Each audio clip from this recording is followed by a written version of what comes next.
અરે આ આઈજીસીઆર નિયમો શું છે અને તેનાથી લેધર ટ્રેડર્સને શું ફાયદો થશે? અરે શું તમે નથી સાંભળ્યું? આઈજીસીઆર નિયમો એ central board of indirect taxes and custom દ્વારા લેવામાં આવેલી એક પહેલ છે, જે અંતર્ગત લાયક લેધર ટ્રેડર્સ હવે ચામડાના શૂઝ અને કપડાં બનાવવા માટે વપરાતી સામગ્રી સરળતાથી આયાત કરી શકશે, જેમાં અમુક વસ્તુઓ પર 0% કસ્ટમ ડ્યુટી અને બીજી અમુક આયાત પર માત્ર 10% કસ્ટમ ડ્યુટી ભરવાની રહેશે. શરત એટલી છે કે આયાત કરેલા મટીરિયલમાંથી બનાવેલ શૂઝ કે લેધર ગાર્મેન્ટ 1 વર્ષની અંદર નિકાસ કરી દેવા. અરે વાહ, આ યોજનાનો લાભ કોણ કોણ લઈ શકે છે? કોઈ પણ વેપારી જે આઈજીસીઆર ના નિયમો અને શરતોનું પાલન કરે તે આ યોજના માટે પાત્ર છે. અને આ યોજના ક્યાં સુધી માન્ય છે?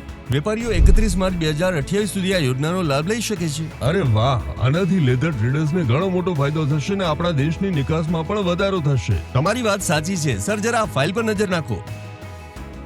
સરકારનો પ્રયાસ, ભારતનો વિકાસ, ઉદ્યોગ સાહસિકોની સાથે.